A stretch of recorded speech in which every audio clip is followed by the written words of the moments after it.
Bonjour amis rêveurs et bienvenue sur la chaîne Terre Onirique.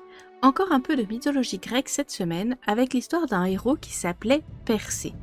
Celui qui sera bien plus tard l'inspiration des chevaliers pourfendeurs de dragons et sauveurs de princesses en détresse. Si vous êtes prêts, on y va tout de suite après le générique.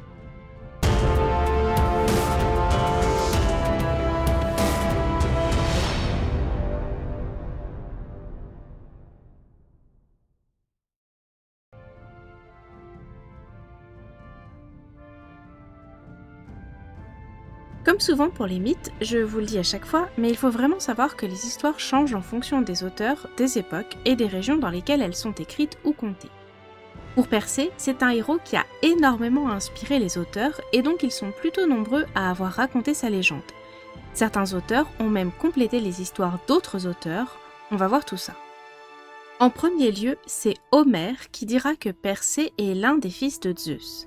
Car oui, dans la mythologie grecque, pas mal des héros dont on parle sont des enfants de Zeus, qui est connu pour être un sacré coureur de jupons, mais on reviendra sur lui un autre jour si vous le voulez bien.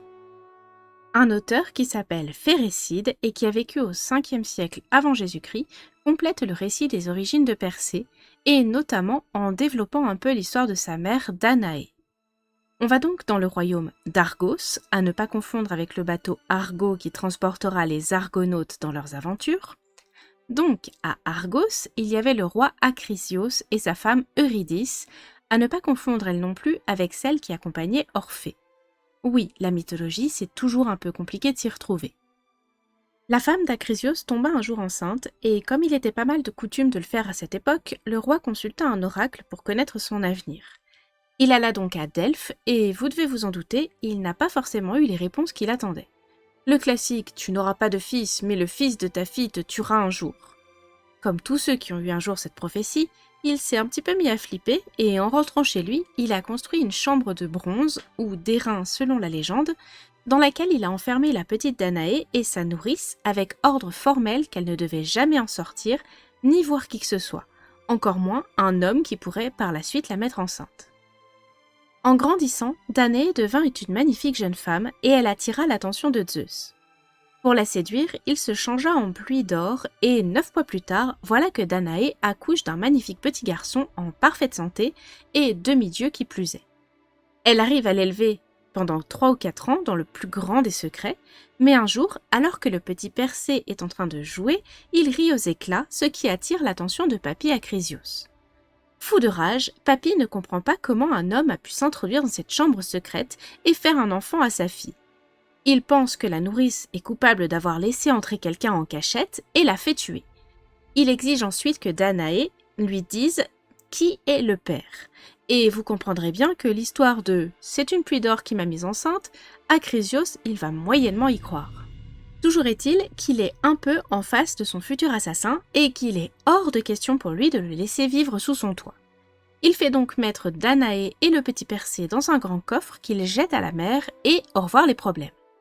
Oui, mais en fait le destin en a décidé autrement. Le coffre dérive lentement jusque l'île de Sériphos où Danaé et son fils sont sauvés par un pêcheur qui s'appelle Dictys. Et Dictys n'est pas qu'un simple pêcheur, il est aussi le frère de Polydecte, roi de Sériphos. On fait une petite ellipse temporelle et voilà maintenant Persée devenu adulte sur cette petite île. Un jour, le roi Polydecte voit Danaé et en tombe amoureux. Mais pour la voir, il va falloir qu'il se débarrasse de Persée, qui peut être un obstacle à ses projets. Il organise un grand banquet auquel il invite Persée et sa mère. Lors de ce banquet, Persée dit qu'il serait tout à fait capable de rapporter la tête de Méduse, et Polydecte voit là une occasion parfaite de se débarrasser de lui, il exige donc de lui qu'il le fasse. Juste quelques mots sur Méduse, mais je ne vais pas non plus m'y attarder trop longtemps car j'ai prévu de faire une autre vidéo sur elle. Donc, Méduse, c'est la fille de Céto et Phorcys, deux anciennes divinités marines. Elle est l'une des 3 Gorgones, et elle est la seule des 3 à être mortelle. À la base, c'était une jeune femme ordinaire, divinité certes, mais sans histoire. Séduite par Poséidon et maudite par Athéna, elle est devenue ce monstre qui a des serpents à la place des cheveux et qui pétrifie d'un simple regard. Après la requête de Polydecte, Persée reçoit la visite d'Hermès et Athéna qui lui proposent de l'aider. Il rend visite aux Grées, qui sont, tout comme Méduse, les filles de Céto et Phorcys. Elles sont les gardiennes des Gorgones, et Persée souhaite qu'elles leur disent où elles sont. Après qu'il les ait menacées, elles lui disent enfin qu'il doit avant tout récupérer 3 objets magiques. La cunée d'Hadès, le casque qui rend invisible, une paire de sandales ailées, comme celle d'Hermès, et une besace magique qui pourra contenir la tête de Méduse. Selon Échille, c'est Héphaïstos qui fournit à Persée l'épée qui lui permettra de décapiter Méduse, tandis qu'Hermès lui prête ses sandales et le casque d'Hadès. Apollodore ajoutera qu'Athéna lui donne également un bouclier poli comme un miroir. Une fois équipé, Persée se rend sur les bords d'océan, là où vivent les Gorgones. Athéna lui rappelle de ne surtout pas croiser le regard de Méduse. L'histoire change en fonction des auteurs, et là je vous donne la version où Persée enfile la cunée et s'approche des Gorgones quand elles sont endormies. Il tranche alors la tête de Méduse, et lorsque son sang touche l'écume d'océan, il en jaillit 2 créatures. La première, c'est un cheval ailé connu sous le nom de Pégase, et la seconde, c'est un géant qui s'appelle Chrysaor. Chez Homère, il n'y a pas cet épisode de décapitation. C'est dans la Théogonie d'Hésiode qu'on le retrouve. Ovide raconte ensuite le retour de Persée en Grèce. Il dit qu'il est passé par le pays d'Atlas, qui a voulu le chasser en voyant un fils de Zeus approcher. En effet, on lui avait dit qu'un des fils de Zeus viendrait un jour voler les pommes d'or du jardin des Hespérides dont il était le gardien. Bon, ça en fait c'est Héraclès et ça aura lieu bien plus tard. Mais toujours est-il que Persée n'apprécie pas franchement que ce titan le chasse comme ça, et avec la tête de Méduse, il le change en montagne. Ce qui a alors donné naissance à la chaîne de montagnes Atlas. Sur un vase à figure noire corinthien qui date de 575-570 avant Jésus-Christ, bien avant que l'histoire de Méduse ne soit écrite, on peut voir l'épisode qui concerne la princesse Andromède. Cet épisode se passe lors d'un voyage de Persée en Éthiopie. Andromède, c'est la fille de Cassiopée, une reine qui a osé clamer haut et fort que sa fille était bien plus belle que toutes les Néréides, les 50 nymphes marines qui forment le cortège de Poséidon.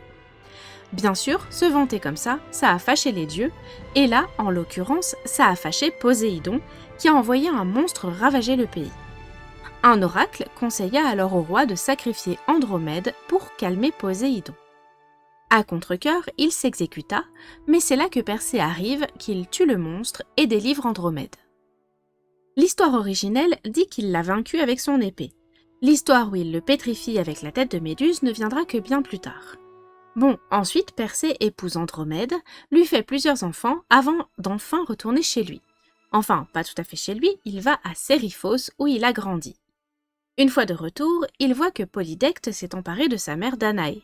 Il sort une fois de plus la tête de Méduse, pétrifie Polydecte et ses partisans, puis délivre sa mère et laisse Dictys sur le trône. Il décide ensuite d'aller voir un peu son pays natal. Sans aucune arrière-pensée, il va avec sa femme du côté de la ville d'Argos, où vit encore Acrisios, son papy. Là, Acrisios, en entendant que Persée est en train d'arriver, prend peur et s'enfuit, toujours à cause de la prophétie qui dit que son petit-fils le tuera un jour. En chemin, Persée passe par la Thessalie, une région de la Grèce, où il est invité à participer à des jeux. Lors du tir au disque, il y met un petit peu trop d'entrain et le disque dépasse sa cible pour aller se loger dans le crâne d'un vieillard qui était assis dans le public. Je vous le donne en mille, le vieillard n'était autre qu'Acrisios venu voir les jeux en simple spectateur. Et ouais, plus on cherche à s'éloigner d'une prophétie, et plus elle nous revient en plein visage. Littéralement cette fois. Après cet épisode, Persée se rend à Argos, où il voit que le jumeau d'Acrisios a pris le pouvoir. Tête de Méduse et statue de pierre, Persée reprend le pouvoir. Sauf que Persée, il n'en veut pas de cette cité. Il décide donc de faire un échange de royaume avec un autre roi, et c'est comme ça qu'il s'est retrouvé à la tête de Tirynthe, future terre natale d'Héraclès, où il fonde Mycène, la future ville du roi Agamemnon, et Midée. Persée est enfin posé, il est temps pour lui de rendre ses artefacts. C'est Athéna qui vient les lui demander pour que Hermès puisse les rendre à leurs divers propriétaires. Persée donne également la tête de Méduse qu'Athéna accrochera à un bouclier. Juste un petit mot sur l'un des fils de Persée qui s'appelle Persès. Alors que père et fils sont en voyage en Asie, Persès devient le légendaire ancêtre du peuple perse dont ils ont pris le nom selon Platon. Dans les romans Percy Jackson de Rick Riordan, le héros de l'histoire est fortement inspiré de Persée. Même s'il est le fils de Poséidon et non de Zeus, il aura plusieurs aventures qui sont habituellement attribuées à Persée, comme par exemple sa rencontre avec Méduse dans le premier roman. D'ailleurs, sa mère lui dira qu'elle l'a appelé Percy en hommage à Persée, qui était selon elle le seul héros à avoir eu une fin heureuse. Voilà pour cette histoire qui était un petit peu longue. J'espère néanmoins qu'elle vous aura plu. N'oubliez pas le petit pouce en l'air, le petit commentaire. Je vous dis à très bientôt sur Twitch et à la semaine prochaine pour un nouveau voyage sur les terres oniriques.